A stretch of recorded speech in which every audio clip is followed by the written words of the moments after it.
para a gente dar sequência, eu vou agora convidar, então, os próximos 2 palestrantes. É uma dupla, não é uma dupla sertaneja.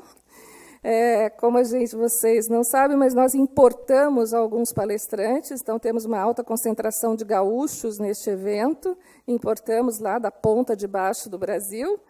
E o primeiro dos gaúchos, vocês já vão sentir aqui os sotaques diferentes, né? O primeiro dos gaúchos vai ser o professor Bernardo Tutquian, que eu quero já convidar para subir aqui. O professor Bernardo é engenheiro civil, mestre e doutor em engenharia pela Universidade Federal do Rio Grande do Sul, hoje professor e coordenador do Instituto Tecnológico da Unicinos, a Universidade do Vale do Rio dos Sinos, em São Leopoldo, que é um instituto também, como o IPT em São Paulo, capacitado para a realização de todos os ensaios de desempenho, né? O professor Bernardo coordena o Instituto, fez aqui uma boa parte dos ensaios e vai apresentar em conjunto com o arquiteto Constantino Bueno Frolini, que eu convido também, que é arquiteto urbanista, diretor da Cerâmica City e que foi o grande condutor aqui da realização dos ensaios com os laboratórios, com as instituições. Então, a palavra é dos dois, vocês vão ver que não é uma dupla sertaneja.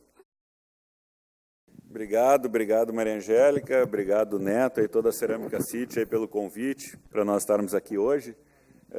Primeiro, também dizer que sempre é muito bom trabalhar com boas empresas que, né, o Constant vai seguido lá na Unicinos, empresas que discutem por que a curva da resistência ao fogo deu uma baixada, por que na frequência de 1000 Hz deu um probleminha, ou seja, sempre é bom trabalhar com empresas assim. Eu acho que a norma de desempenho vem trazer essa preocupação técnica para o setor, né, ou vem resgatar um pouco mais, como sempre deveria ter sido.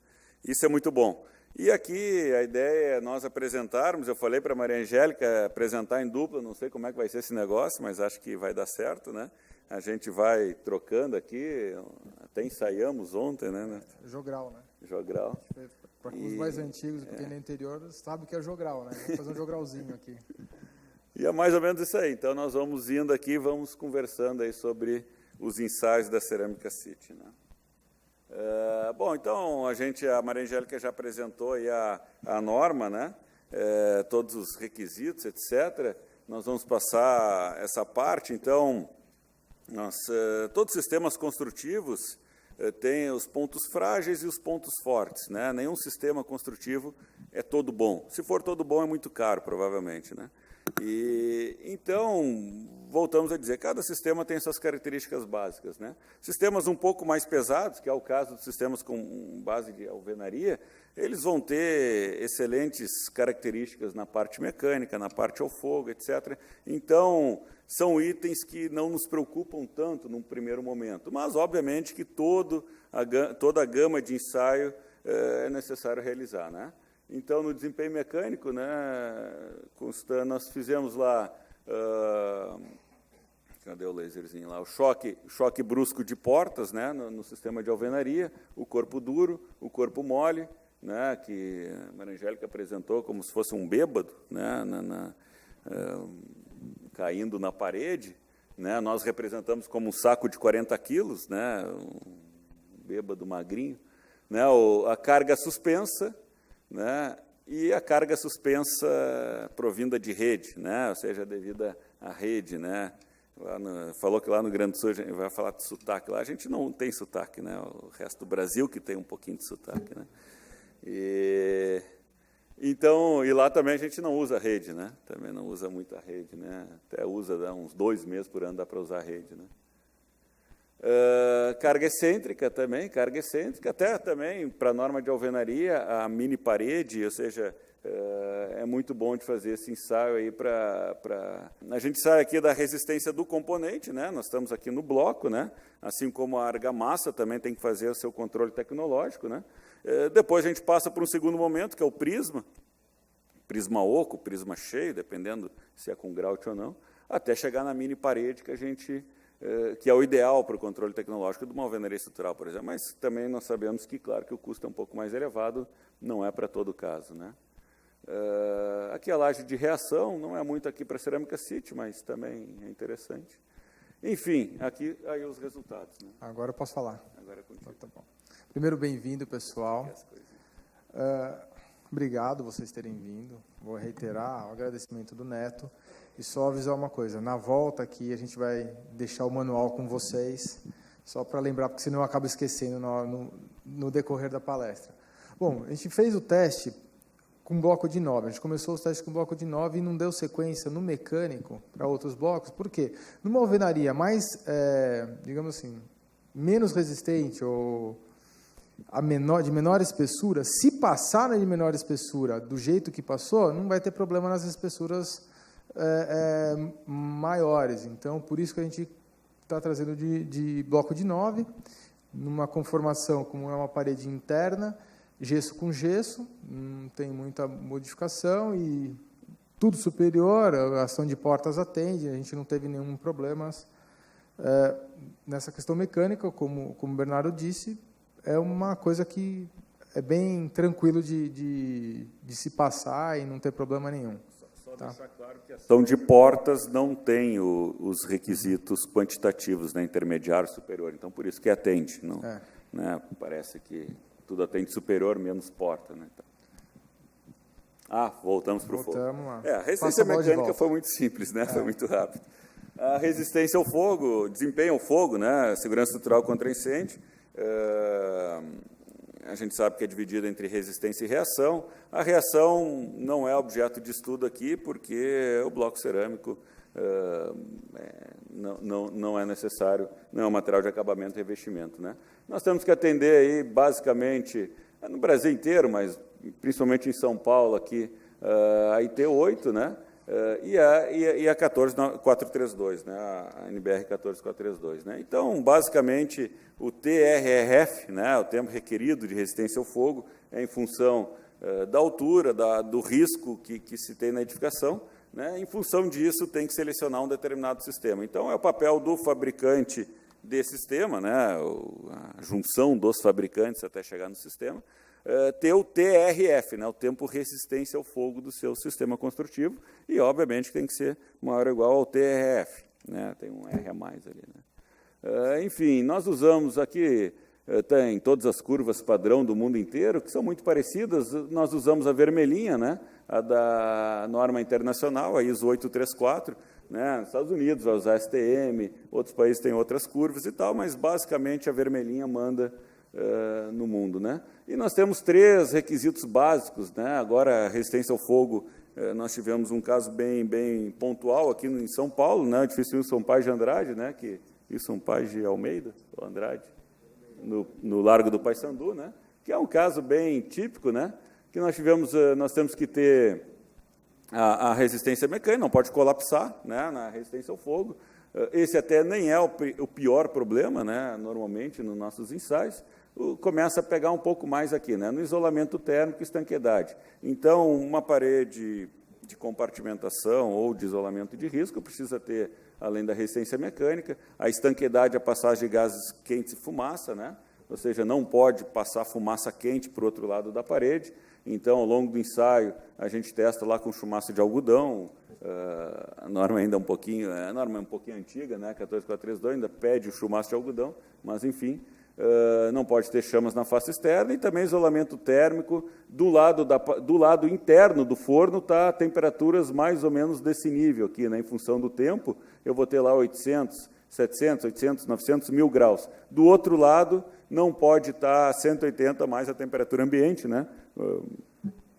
Vamos dizer, 200 graus Celsius, não pode estar 200 graus Celsius do outro lado da parede. Né? Então, é um ensaio bastante rigoroso. Acho que isso é importante entender. Né? Quando nós falamos lá que o TRF do sistema é de 60 minutos, não quer dizer que é o tempo de colapso, não quer dizer que é o tempo de saída do cara da cobertura, não. É o tempo que ele aguenta nesse forno, nesse ensaio padrão, que chega a 900 mil graus Celsius, que não é um incêndio que vai acontecer nunca, né? Que ele vai ter esses três requisitos. Então, é um tempo muito mais rigoroso. Né? Então, enfim, nós fazemos 2 tipos de ensaio. Se a parede é com função estrutural, com função estrutural é 5628 e sem função estrutural é 10636, num forno padronizado, aí, igual do IPT, né? O IPT tem esse ensaio já há bastante tempo, e faz o ensaio e avalia aquelas 3 características. Daí a diferença é que, com função estrutural, a gente faz o ensaio com a parede carregada, sem função estrutural, sem carregamento, só que tem lá uns impactos ao longo do ensaio, né? Nós também agora temos o forno de entrepiso, né, para lajes de concreto, não precisa mais ir para o Chile agora, a gente volta e meia fez alguns ensaios do Chile por causa disso, né? Então, tem o forno de laje, né, que também faz o mesmo trabalho, só que para a laje, né, para o sistema horizontal, né? Enfim, agora é contigo. Bom, sobre a questão da resistência ao fogo, o que a gente sabe que o produto bloco cerâmico, ele resiste ao fogo porque ele é feito ao fogo. Mas a gente não vai testar o bloco, a gente vai testar o sistema. Por isso que é importante a gente selecionar quais são as interfaces, o que a gente vai utilizar, qual tipo de argamassa, basicamente, que a gente vai utilizar e como vai fazer isso daí. Os testes que a gente fez, esse aqui a gente usou o bloco de 11,5, porque é um bloco que é muito usado para Minha Casa Minha Vida, residências unifamiliares, e a resistência dele para residências unifamiliares está ok, 120, não teve problema nenhum, entrou numa conformação de gesso, parede interna, gesso e argamassa na parede externa, basicamente uma conformação de minha casa, não teve muito problema e tranquilo. No próximo, eu vou fazer um parênteses aqui, porque esse é um estudo que a gente fez com bastante carinho, eu e o Juan também, da Paulus lá do Sul, trocamos muita ideia sobre isso, o pessoal do IPT, do ITT, para chegar realmente em uma solução que fosse importante. Poço de elevador tem uma questão, a argamassa. Que tipo de argamassa você vai utilizar, porque a argamassa realmente vai determinar qual vai ter a tua resistência daquela parede ao fogo. Tá? Nós fizemos testes com várias argamassas. As argamassas, aqui eu vou fazer um parênteses sobre mais um, né? Argamassas convencionais, mas essas argamassas convencionais que têm que serem feitas é com menor quantidade de polímeros ou aditivos nessa argamassa. Nós chegamos a esse resultado. Por quê? Porque isso a gente comprovou lá que a 400, 500 graus esse polímero evapora, tem o desplacamento da argamassa de revestimento, e esse revestimento acaba, essa queda do revestimento acaba interferindo na tua resistência. Tá?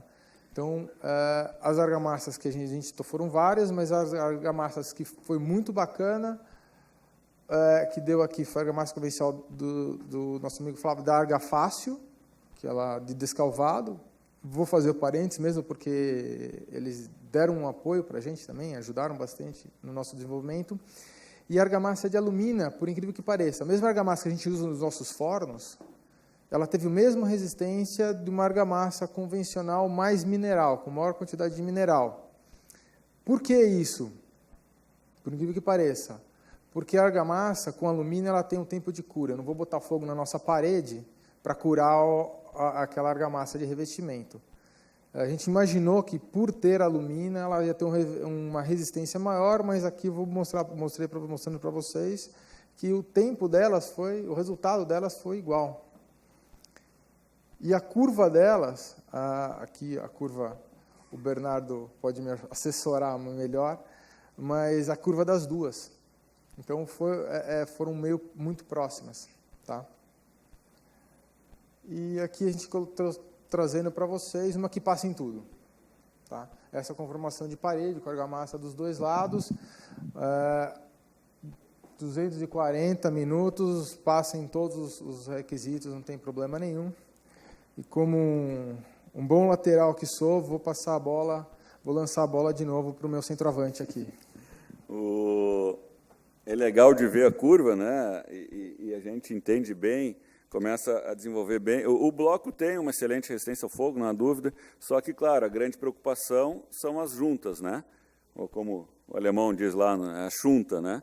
Porque ali na junta é um ponto frágil, né? Que pode passar alta temperatura, né? Ou seja, os gases quentes e tal, não é nem um problema de colapso, né? Não é que vai colapsar a parede, mas vamos perder no isolamento térmico e talvez na estanqueidade. Então, a argamassa tem uma função muito importante no sistema, né? que é fazer essa selagem, vamos assim chamar, e ajudar a parede, o bloco como um todo, a passar. Só que, claro, né, nosso ponto é quando descola, né? Ou seja, o nosso grande desafio é manter a argamassa por mais tempo, por tempo total, aderida à parede, né? Então, a aderência é muito importante, é um dos itens mais importantes da resistência ao fogo de uma parede composta, né, bloco e argamassa, é manter a aderência entre os dois elementos.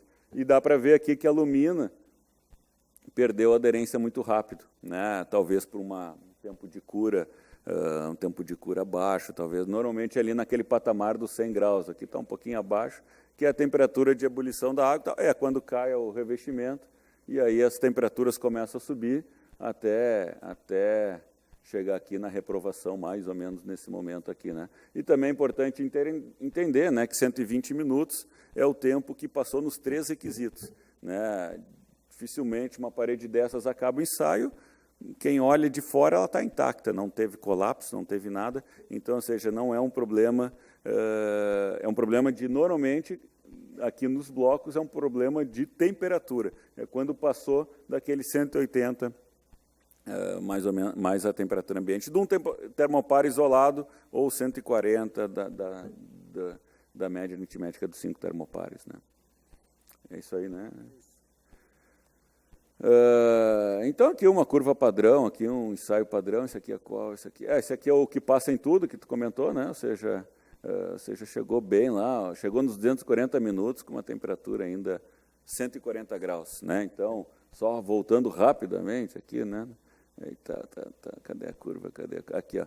240, olha lá, nós estamos a 1.100 graus no forno. Nós estamos a 1.100 graus no forno e estamos a 140 graus fora do forno, né? Ou seja, pode estar o inferno numa sala e vocês estarão na outra sem problema nenhum, né? 140 só está quentinho, né? Claro que estamos exagerando. Também não vai estar 1.000 graus. No Nordeste, em alguns lugares do Nordeste, do no Norte, Nordeste, é assim. né?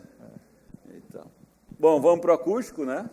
Acústico a gente faz, então, ensaio de ruído aéreo. Nós temos 2 tipos de preocupação no acústico devido à norma de desempenho, o ruído de impacto e o ruído aéreo, né? Então, a gente faz numa câmara de ruído aéreo, bota a amostra aqui no meio, né? Não sei se vocês enxergam, a amostra entra aqui no meio, está aqui ela, ali no meio. De um lado, a gente emite o som, do outro a gente recebe, né? E a Maria Angélica já apresentou, pela norma, a gente tem diferentes requisitos em função do tipo de parede, né?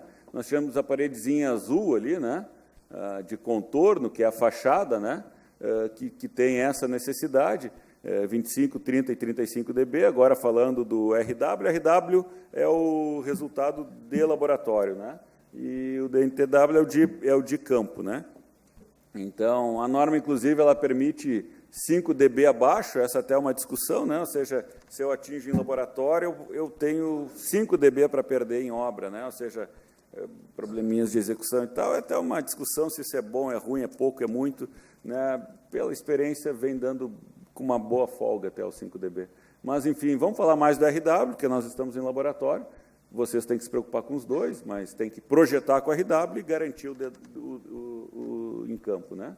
Mas, enfim, aqui eu estou falando do sistema, aqui eu estou falando da parede com a esquadria, né? Então, aqui nós não vamos entrar nisso hoje, mas só saibam que, por exemplo, numa classe 2, que é o mais comum, nós também precisamos definir agora, Fábio, na revisão da norma, melhor essas classes 1, 2 e 3, mas, enfim, pegando a classe 2, que é a mais tradicional, nós vamos ter aí um mínimo de 30 dB para uma média ponderada entre alvenaria e esquadria. Aí aqui entrou mais um componente do sistema, né? Então, temos que pegar o RW da esquadria, pegar o RW da parede, né? E compor isso aí, né? Aí, quando a gente entra nas paredes, qual que é isso aqui? As paredezinhas amarelas, né? Quando a gente não tem dormitório ali entre a unidade, entre a parede de separação de uma unidade e outra, os 45 dB, né? Depois, quando tiver dormitório, 50 dB, né? E aqui, só relembrando, é uma escala logarítmica, então 5 dB é um monte, não é 45, 50, não é 10% mais que 45, né? É a escala logarítmica. Então, é um problema, é um problema. E até é um problema também para o fornecedor, né? Porque o negócio engraçado é que é de 5 em 5, né? Então, se eu chegar numa parede de 49, quase deu, mas não deu. Ou seja, se eu chegar numa de 44, quase deu, mas eu caí na faixa anterior, né? Então, às vezes a gente está ali brigando por 1 dB, e não é nem 1 dB, né? 49,5, 49,6, a gente já arredonda para 50. Então, e o 49,4, nós arredondamos para 49, né? Então, às vezes, nós estamos falando de 0,1, 0,2 dB. E, olha, se eu repetir o mesmo ensaio, com a mesma parede, com o mesmo equipamento, no mesmo laboratório, vai dar 0,1, 0,2, 0,3, ou seja, não tem como a gente dizer que não. Mas, infelizmente, dá o resultado do ensaio, é o que a gente tem, né? Não podemos alterar resultados, né? Enfim, os outros requisitos que vocês conhecem, a parede cega de dormitórios entre unidade e áreas de uso comum, sala e cozinha, 35 dB, qualquer coisa vai, né? O conjunto entre portas separadas pelo hall também é muito baixo, né? 45 é alto, mas é que eu estou falando de 2 paredes, né? 2 paredes com porta. Quando a portinha ainda está aqui alinhada, ainda dá uma complicadinha, mas ainda vai passar com folga. Se a porta estiver desalinhada, então esquece, né? Talvez até um item que a gente precise repensar, mas ainda não se tem um histórico de ensaios no Brasil para se repensar muito. Bom, aqui não interessa muito, né, hoje, mas interessa porque é o sistema, né? Então, a parede também, de novo, um sistema com parede de vedação mais pesado, né, que é o caso da alvenaria, também dá uma rigidez mais para o conjunto, também me ajuda, inclusive, no ruído de impacto entre pisos, né? Ou seja, às vezes vem aquelas perguntas rápidas, né? Uma laje de 14, de 12 passa, de 10 passa, nos 80 dB da norma não passa no ruído de impacto. Depende, inclusive, da parede que está embaixo, né? Ou seja, se eu tenho uma parede rígida, mais rígida, bom, eu tenho mais chance de ter um ruído de impacto menor do que os sistemas mais leves, que vão vibrar mais, né? Então, também, por isso até que a gente traz aqui um pouco, também é uma vantagem do sistema mais pesado, né? Aqui é um vídeo, nem sei se precisa passar, nem sei como é que eu vou passar, não vou passar, né? Mas, basicamente, era só para mostrar lá o ruído da câmara de impacto, né? Que lá a gente consegue trocar a laje, né? Esse era um dos grandes problemas, né? As poucas câmaras de impacto que tinha no Brasil é com a laje fixa, né? Então, se a empresa usa uma laje nervurada, uma laje alveolar, uma laje sei lá o quê, não é bem representado nas câmaras tradicionais. Aqui a gente consegue trocar, inclusive, a laje. Nesse momento mesmo, né, nós estamos fazendo ensaio lá com a laje nervurada, com a Brasil, né, mas não tenho certeza. Enfim, e aí é contigo. Bom, ele que botou a foto das 2 moças fofocando aí para representar o desempenho acústico, né? Não tem nada mas na verdade é que a gente põe aquilo que a gente gosta mais. Eu entendi. Bom, tirando a brincadeira, a questão de acústica realmente foi a questão que mais deu bafafá, mais se conversa. Eu entendo que na questão na norma de desempenho de alvenaria é o que está causando o maior ruído, é o que, pelo que nós recebemos, é aquilo que ainda existe muitos mitos a serem quebrados e mitos a serem confirmados. Tá? Por isso eu vou fazer um parênteses e falar para vocês aqui dos resultados, antes de passar os resultados, eu vou falar o nosso desenvolvimento nesse quesito. Tá? Quando lá em 2012, 2013, final de 2012, começo de 2013, a gente começou a receber muitas demandas sobre acústica, de informações, solicitações de informações, solicitações de sistemas, solicitações de produtos, e eu trouxe para vocês alguns quesitos que, para realmente resumir isso daí, as pessoas, os nossos clientes pediam para a gente espessuras menores com resistências maiores à acústica, alvenaria de baixo peso com uma resistência grande, que comporta instalações, principalmente elétricas, no caso de, vamos ser bem sinceros, dormitório de unidades diferentes, esse é o grande X da questão, e eu tenho clientes que querem colocar 10 tomadas de cada lado. Como resolver isso? Né? E o menor custo com o menor desempenho, sempre. O custo todo mundo é importante, né? Por isso a gente foi entender que tem vários mitos. Quando a gente começou a estudar isso, vários mitos que a gente tinha que confirmar ou realmente quebrar esses mitos para saber para que caminho tomar. Então, por isso que a gente foi estudar melhor e foi com calma, a gente não saiu atropelando as coisas, colocamos o burro na frente, como a gente fala lá no anterior, colocar o burro na frente da carroça, para trazer para vocês as informações realmente relevantes, as informações corretas, as informações que realmente ajudem no desenvolvimento do setor. Tá? Aqui é um estudozinho que a gente fez. Eu estou trazendo para vocês o universo nosso de ensaios. Eu trouxe, nesta questão, a gente fixei como argamassamento total, não o filetado, argamassamento total, porque se eu tivesse muita variação de informações, não ia ser uma coisa verdadeira, digamos assim. Então, a gente variou o peso do bloco e, basicamente, o revestimento. Esses aqui foram os resultados sem revestimento. A gente pode ver aqui que tem bloco pesado, 12 quilos, 14 quilos, que resultados menores ou iguais de blocos mais leves, isso chamou muita atenção nossa. Depois o gesso, o revestimento de gesso, ambos os lados, a gente conseguiu verificar que o gesso não faz muita diferença. No final das contas, o gesso ele acaba só cobrindo algum defeito de execução, alguma falha de execução. E sim, com argamassa, você tem um parâmetro que ele sobe realmente de nível, lei das massas, ninguém aqui é louco de ir contra a lei das massas, realmente dá um up nos resultados. Pensando isso, a gente, analisando todo aquele universo de testes, de ensaios que a gente fez, a gente ficou com algumas coisas. O bloco não é o único componente. Tem coisas que são tão importantes quanto na alvenaria para ter uma solução, para trazer realmente o desempenho que ela necessita. Tem outros quesitos, tem argamassa, tem interface entre lajes, interface entre paredes, a planta, como ela é conformada à planta do ambiente. Tá? Sistemas mistos, eles atendem melhores algumas demandas. Tá? Os sistemas são basicamente massa, mola, massa, onde você tem peso, alguma coisa que absorve esse ruído, e mais uma coisa rígida de novo. Tá? Ou a mola, massa, mola, também, absorver, uma coisa rígida, uma coisa que absorve do outro lado. Tá?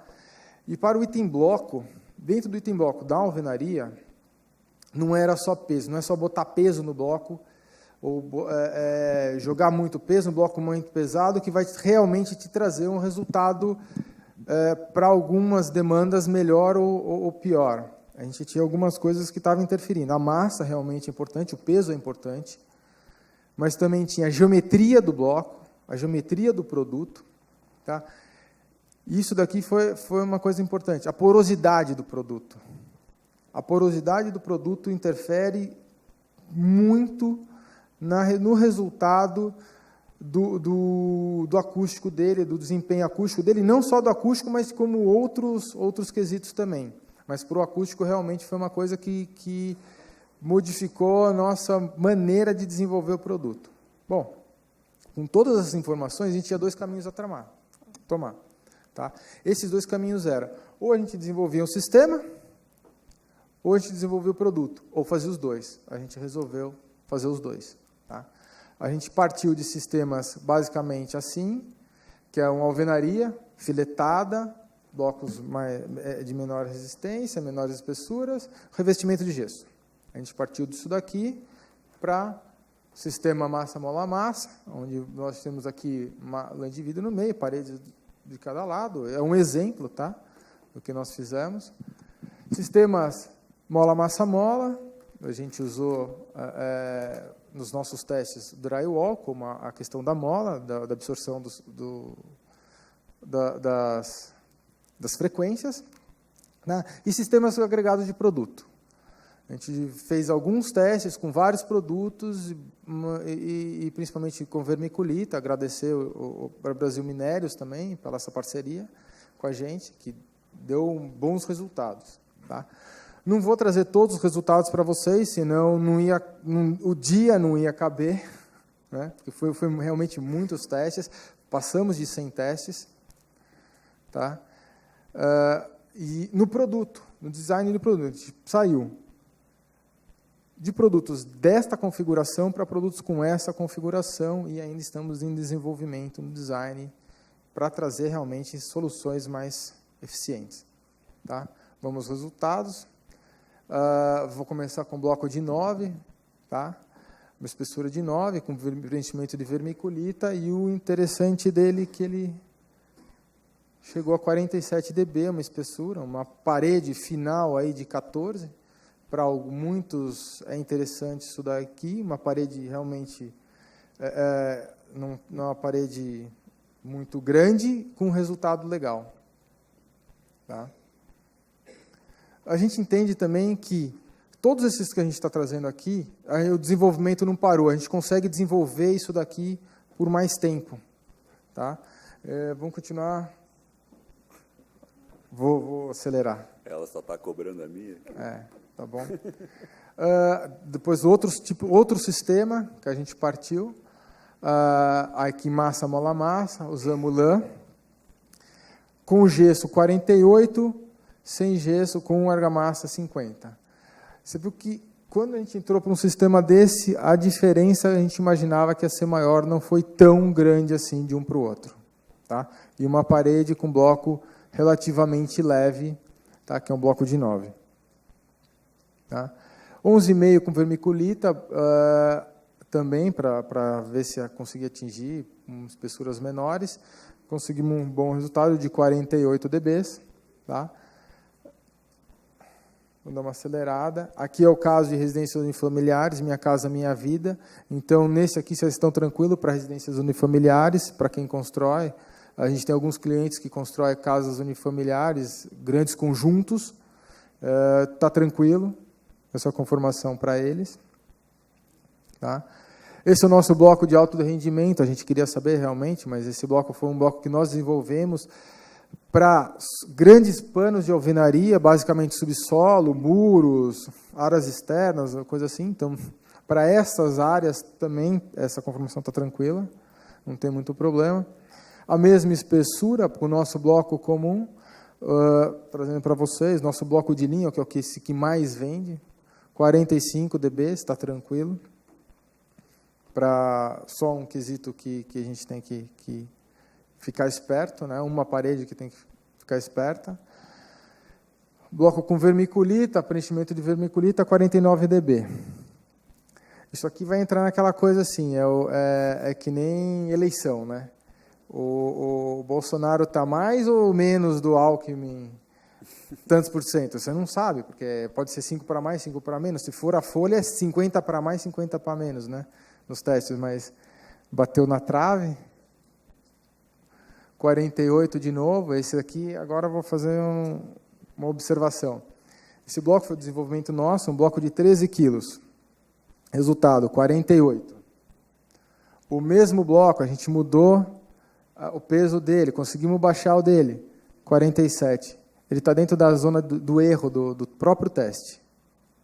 O mesmo bloco, conformação igual da parede, teve uma variação realmente na execução do revestimento, mas 1 dB de diferença, basicamente, é o mesmo resultado. Com 3,5 kg, um pouco mais de 3,5 kg. Tá? Então, ele entra está na mesma faixa. Não precisamos, então, chegar com blocos tão pesados para você ter resultados dentro da mesma faixa. Tá? Aqui a gente veio fomos para um sistema para tentar melhorar esse sistema, aquela mesma parede, aquele mesmo bloco de 9.300, 52 dB. drywall dos dois lados. Tá? A gente veio aqui com um bloco acústico também de 19. Eu entendia que podia ver também, se vocês olharem aqui, 13,5 kg, basicamente. Ele atingiu 47 dB. É por isso que a gente fala que não é só peso. Botar só peso não vai resolver. Para atingir esses 50 dB que se fala tanto, entre unidades diferentes, não é só peso. Se botar muito peso, aí resolve. Mas aqui, com as nossas solicitações de ter uma alvenaria mais leve, das nossas estruturas, né, pedindo alvenarias mais leves, botar só muito peso não vai resolver. Né? Aí o nosso bloco de 19, padrão de linha, com vermiculita dentro, 50 dB. Atingiu uma alvenaria leve, espessura ok, sem grandes problemas, 50 dB. Tá?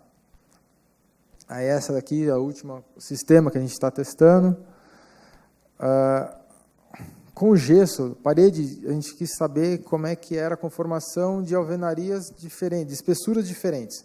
Um bloco de 14 de um lado, um bloco de 9 do outro, com lã no meio e variando de novo os revestimentos. Para mostrar para vocês que o nosso desenvolvimento não parou. O resultado com gesso deu 46. O resultado com argamassa, estamos esperando o ITT entregar para a gente e vai ser feito, acho que nas próximas semanas, a gente vai ter o resultado disso daqui, só para mostrar para vocês que o desenvolvimento não parou. Ainda temos pelo menos 3, 4 testes aqui nos próximos meses para sair, para desenvolvimento não só do produto, como também de sistemas. Tá? Aí eu vou lançar a bola de novo para o meu atacante. É importante isso, pessoal. A gente tem essa tendência, esse desejo de simplificação, né, até para diminuir custos de ensaio, velocidades, etc. Mas a gente começa a ver que não é tão simples simplificar. Né? Não é simplesmente com a massa do bloco que se vai determinar o desempenho acústico de uma parede, né? Ou com espessura de argamassa.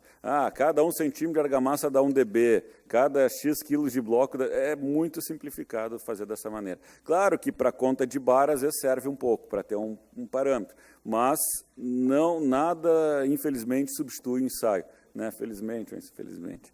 E essa simplificação é um risco que a gente está correndo. Claro que é um caminho que tem que se buscar, né, também é um caminho mais otimizado e tal, mas é óbvio que há N parâmetros para serem analisados, a geometria é extremamente importante, na parede dupla. A gente tem problemas, às vezes, de execução, quando uma parede chega na outra, a própria argamassa de assentamento, quando se juntam, às vezes pode dar algum probleminha. Então, e aí a gente já começa até a escutar alguns absurdos, né? Ou seja, o EPS é muito bom para o desempenho acústico, né? O EPS ou isopor, né?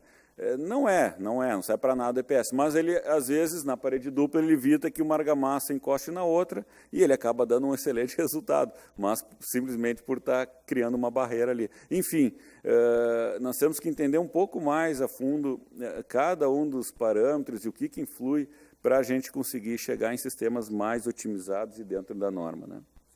Aproveitar e fazer um agradecimento na questão do nosso desenvolvimento, tanto para o Bernardo, a equipe do Bernardo, no ITT, e também, principalmente, para o Fulvio e toda a equipe dele no NPT, que esse desenvolvimento a gente só conseguiu fazer graças aos 2 laboratórios que a gente vem em conjunto com eles fazendo esse desenvolvimento todo. Não é simplesmente ir lá e chutar as coisas. A gente precisa do apoio da academia e de instituições como ITT e IPT para conseguir realmente desenvolver um produto que atenda ao mercado.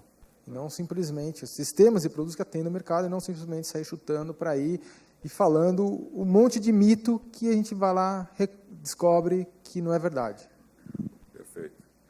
Entrando no desempenho térmico, as zonas bioclimáticas que a Maria Angélica já mostrou, São Paulo aqui basicamente está na 3, 4, 5, 6, né? A capital na 3, mas se pegar o interior aí, né? E nós temos o método simplificado e o método simulação, que a Maria Angélica já explicou bem, né? O método simplificado é bem simplificado, ou seja, ele simplesmente, através da capacidade térmica e da transmitância da parede, ele define se se está aprovado ou não, né? Ou seja, aqui para essas regiões nós precisamos de pelo menos 130 lá na capacidade térmica, quilojoules por metro quadrado Kelvin, e na transmitância o 3,7 ou 2,5 em função da cor da parede, né?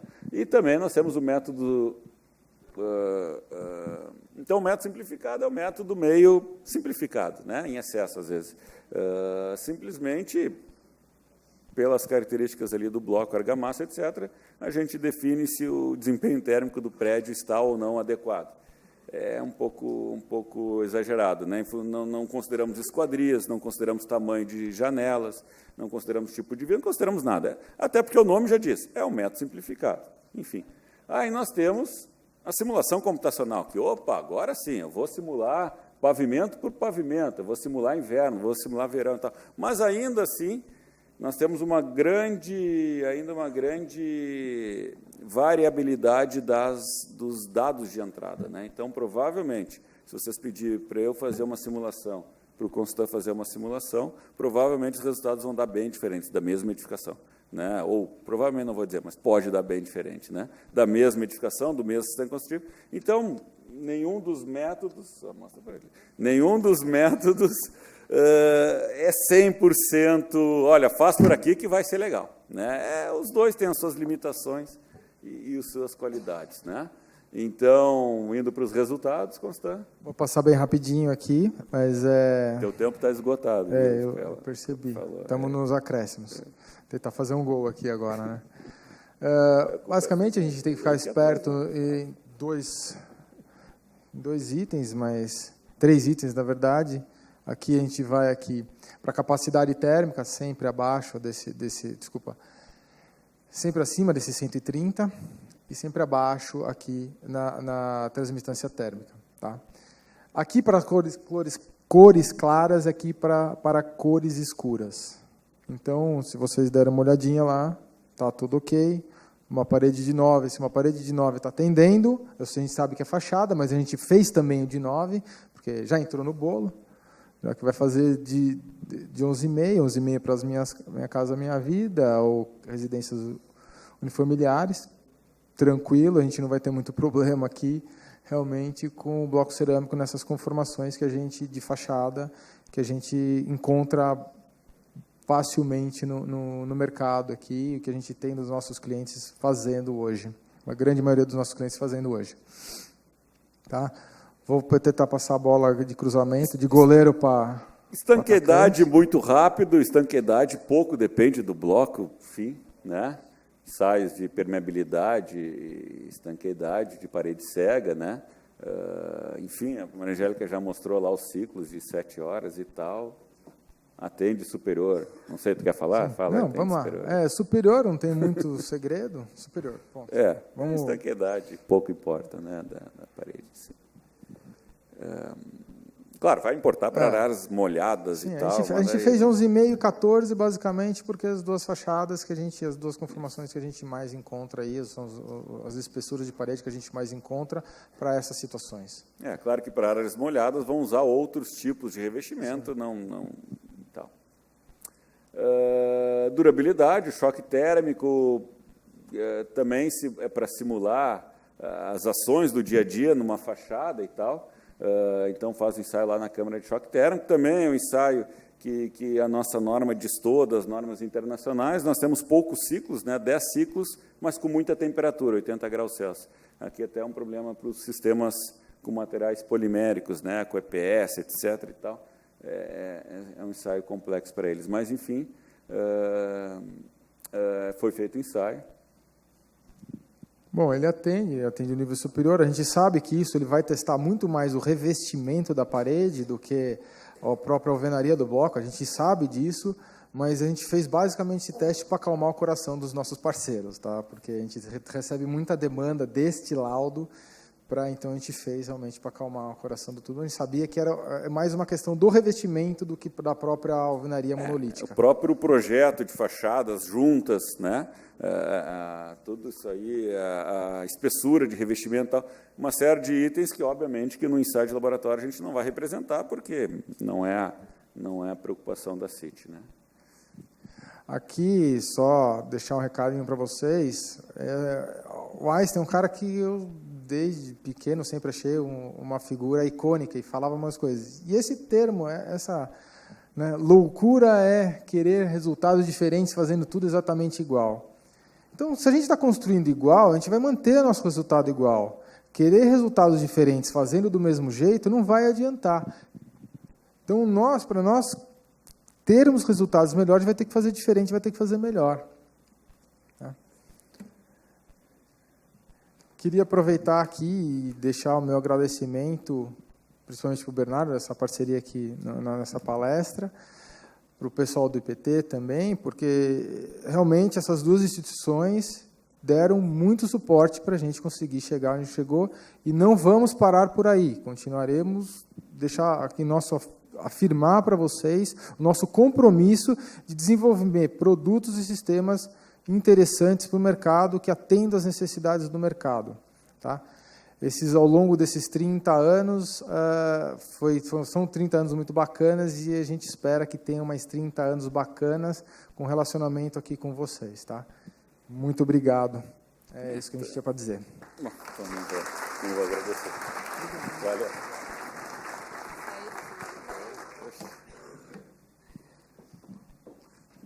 Vocês viram que a dupla funcionou, né? Eles estão prontinhos para virar uma dupla sertaneja. É muito bom a gente ver os resultados, né? Todos esses resultados vocês vão ter no manual que vai ser distribuído na volta do intervalo. Cada um de vocês vai receber um exemplar em meio impresso, e ele vai estar disponível em meio eletrônico no site da CIT também. Vocês vão ver que no manual nós temos, para cada resultado, nós temos lá tabelas simplificadoras que mostram em que situações se pode utilizar essas paredes em cada resultado que ela deu diante dos requisitos da norma.